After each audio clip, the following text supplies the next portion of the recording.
Kan program ini katanya harus selesai 2023 meng-ASN-kan. Katanya tadi Ibu dukung, dari Menpan RB maupun dari Kemendagri dukung. Bu, menurut saya kalau cuma dukung doang, tapi nggak ngerti permasalahannya juga nggak ada gunanya. Kenapa saya bicara seperti ini? Karena kami sudah bicara dengan para bupati wali kota di daerah. Baik, terima kasih Bapak Ibu Ketua Komisi 9, kemudian Ketua Panja, Ibu Pimpinan, Bapak Ibu anggota Panja Komisi 9 DPR RI, kemudian Bapak Ibu pimpinan dari BKKBN, Kementerian Kesehatan, Kementerian Dalam Negeri, serta Bapak Ibu beserta RDP pada siang hari ini yang kami hormati.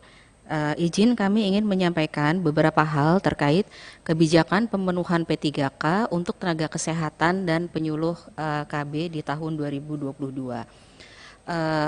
Tidak banyak Bapak Ibu poin-poinnya pada siang hari ini, yaitu pertama adalah terkait dengan arah kebijakan pengadaan ASN tahun 2022, kemudian kebijakan rekrutmen dan penetapan kebutuhan tenaga kesehatan tahun 2022, serta penetapan kebutuhan penyuluh KB untuk tahun 2022, Bapak Ibu sekalian.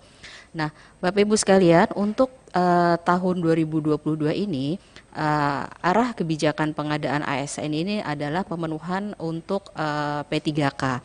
Tentunya tetap berfokus kepada pelayanan dasar, yaitu tenaga guru dan kesehatan.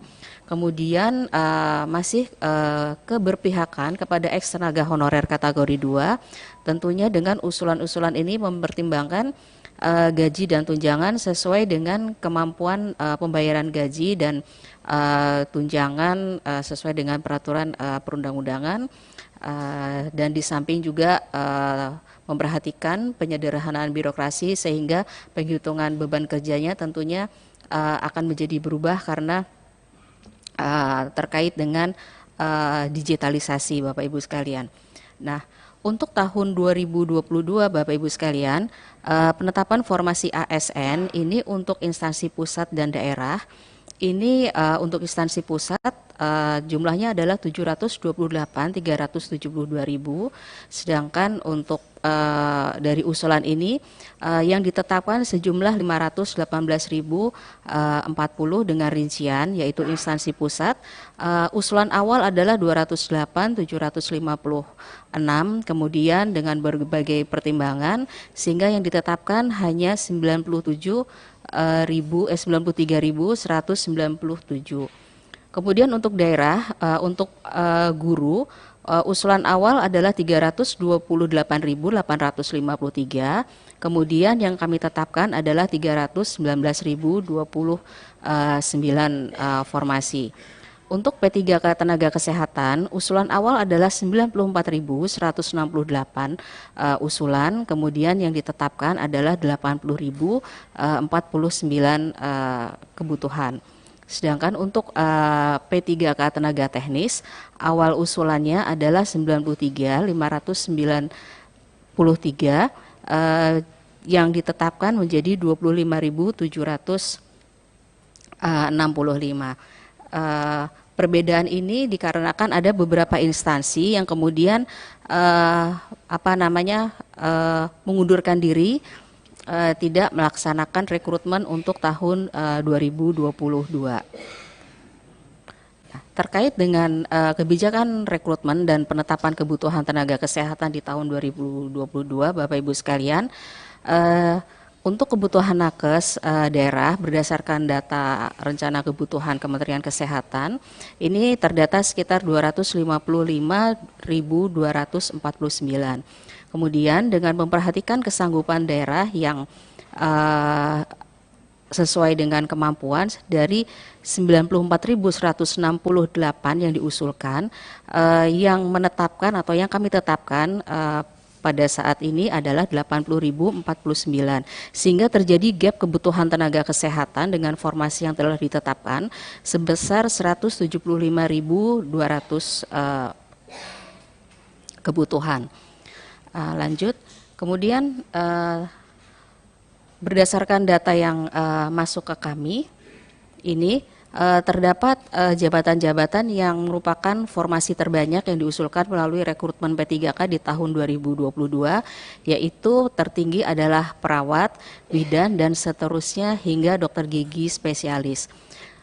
Untuk usulan kriteria afirmasi, Bapak Ibu sekalian, ini diperhitungkan atau mempertimbangkan adalah lama masa kerjanya, kemudian masa penugasan khusus pemerintah pusat, kemudian tenaga honorer dari kategori 2, lokasi formasi baik terpencil maupun DTPK, kemudian juga formasi disabilitas.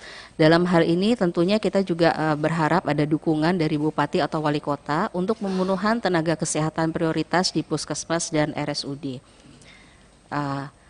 Kebijakan untuk pengadaan P3K tahun 2022 ini melalui Permenpan RB nomor 29 tahun 2021 tentunya ditindaklanjuti dengan Permenpan nomor 20 terkait pengadaan guru, kemudian untuk tenaga kesehatan melalui Kemenpan RB nomor 968, kemudian juga 969 ini untuk kebutuhan jabatan fungsional dosen.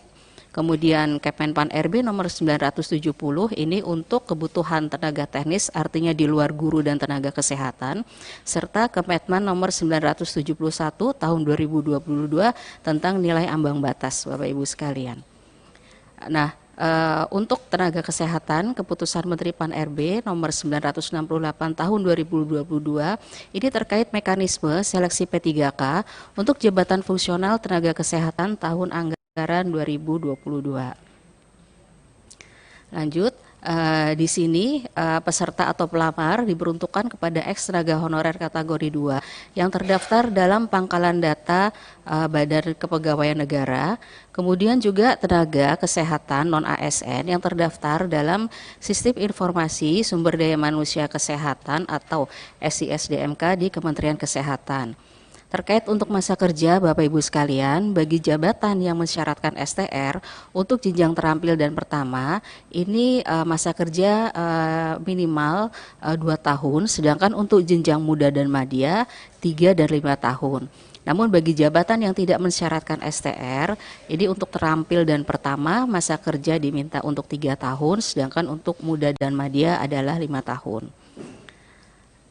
Lanjut. Nah, untuk kebijakan seleksi P3K tenaga kesehatan ini tadi sudah disampaikan oleh Ibu Dirjen sehingga tidak perlu kami sampaikan kembali. Kemudian berikutnya adalah terkait dengan penetapan kebutuhan penyuluh KB di tahun 2022, Bapak Ibu sekalian. Di sini kebutuhan penyuluh KB untuk daerah berdasarkan data ABK yang diinput ke dalam aplikasi kami besarnya adalah 25.618. Kemudian BKKBN mengusulkan kebutuhan atau formasi tahun 2022 sebesar 4.312, di mana di sini untuk jenjang ahli pertama S1 maupun jenjang terampil D3. Saat ini BKKBN selaku instansi pembina jabatan fungsional penyuluh KB sedang menyusun jenjang jabatan fungsional pemula bersama Kementerian Pan RB untuk kualifikasi SMA ataupun yang sederajat. Dan terkait dengan persyaratan mekanisme pelaksanaan untuk tenaga teknis ditetapkan melalui keputusan Menteri Pan RB nomor 970 tahun 2022 terkait persyaratan wajib tambahan dan sertifikasi kompetensi sebagai penambahan nilai seleksi kompetensi teknis dalam pengadaan P3K untuk jabatan fungsional teknis. Dan untuk persyaratan pengalaman kerja bagi pelamar, Bapak Ibu sekalian, untuk JF pemula, terampil dan ahli pertama, ini pengalaman paling singkat adalah 2 tahun di bidang kerja yang relevan dengan JF yang dilamar. Kemudian untuk jabatan fungsional ahli muda adalah paling singkat 3 tahun di bidang kerja yang relevan dengan jabatan fungsional yang dilamar. Sedangkan untuk jabatan fungsional jenjang ahli madya paling singkat adalah 5 tahun di bidang kerja yang relevan dengan jabatan fungsional yang dilamar. Nah, di sini bagi tenaga yang yang bekerja di instansi pemerintah dalam hal ini non ASN dibutuhkan surat keterangan paling rendah ditandatangani oleh CPT Pratama. Sedangkan bagi pelamar yang bekerja pada perusahaan swasta ataupun lembaga non pemerintah, maka surat keterangan paling rendah ditandatangani oleh direktur atau kepala divisi yang membidangi SDM aparatur. Demikian Bapak Ibu beberapa hal yang kami bisa sampaikan terkait perencanaan kebutuhan baik dari tenaga kesehatan maupun penyuluh keluarga berencana di tahun 2022. Sekian kami kembalikan lagi kepada pimpinan. Terima kasih Ibu Pimpinan. Baik, terima kasih banyak Ibu. Bapak dan Ibu anggota Komisi 9, anggota Panja, anggota Komisi 9, anggota Panja yang kami hormati. Tadi sudah disampaikan paparan dari BKKBN, dari Kemenkes, dari Kemendagri dan juga dari Kemenpan RBRI. Maka silahkan Bapak dan Ibu untuk melakukan pendalaman terhadap materi yang sudah disampaikan di sesi pertama tadi. Kepada Bapak dan Ibu anggota Panja dipersilahkan, mulai dari Bu Irma, Pak Anas, dua dulu ya. Baik, silakan Bu Irma, dilanjut Pak Anas. Terima kasih pimpinan Komisi 9, kawan-kawan Komisi 9 yang saya hormati, BKKBN, mitra kerja dari Menpan RB dan Kemendagri, berikut dan Dirjen Nakes tentunya dengan semua dan seluruh jajaran. Yang pertama, saya mau tahu dulu nih ya, dari Menpan RB dan dari Mendagri, dari Kemendagri ini kan program pemerintah ya Bu ya. Katanya tadi Ibu dukung, dari Menpan RB maupun dari Kemendagri dukung. Bu, menurut saya kalau cuma dukung doang, tapi nggak ngerti permasalahannya juga nggak ada gunanya. Kenapa saya bicara seperti ini? Karena kami sudah bicara dengan para bupati wali kota di daerah. Jadi gini Bu, tanpa persetujuan Kementerian Keuangan, ini nggak bakal jalan, karena duitnya nggak ada. Jadi Menpan RB mau bikin program sebagus apapun, Kemendagri memberikan persetujuan dukungan seperti apapun, menurut saya sia-sia kalau duitnya nggak ada. Karena dana alokasi umumnya nggak ditambah. Makanya bupati, gubernur, bupati, wali kota di sana nggak berani ngambil tindakan apapun terkait masalah ini. Itu yang perlu didudukkan bersama menurut saya. Jadi Ibu lapor sama Mendagri, lapor juga sama Menpan RB, mesti ketemu dulu dengan Menq, duduk bareng-bareng. Ini mau diapain nih program ini? Jangan cuma ngasih PHP aja sama teman-teman yang sudah mendaftar. Nah, sama-sama kita lihat di paparan dari Kementerian Kesehatan ini kan tenaga kesehatan non ASN aja yang tersedia itu sekitar 484 ribuan. Kemudian pengusulan kebutuhan pada fasilitas kesehatan Pemda sebanyak 255 sekian. Formasi akhirnya ada 88370. Artinya ada sekitar 228.803 yang tidak terserap. Terus ini mau dikemanain? Pertanyaannya itu, mau dikemanain? Nah, kemudian juga yang terserap itu kriterianya seperti apa? Kok ada yang bisa diserap dan ada yang nggak bisa serap? Ini menjadi pertanyaan yang harus dijawab oleh Menpan RB, oleh Menq, oleh Kementerian Dalam Negeri, juga oleh Kementerian Kesehatan. Jadi jangan bikin program kalau nggak duduk sama-sama dulu. Kasihan loh. Saya nggak sampai hati tuh, setiap hari saya ditanya, ini saya rapat ini apa namanya, WA saya ini berdering-dering terus nanyain soal ini.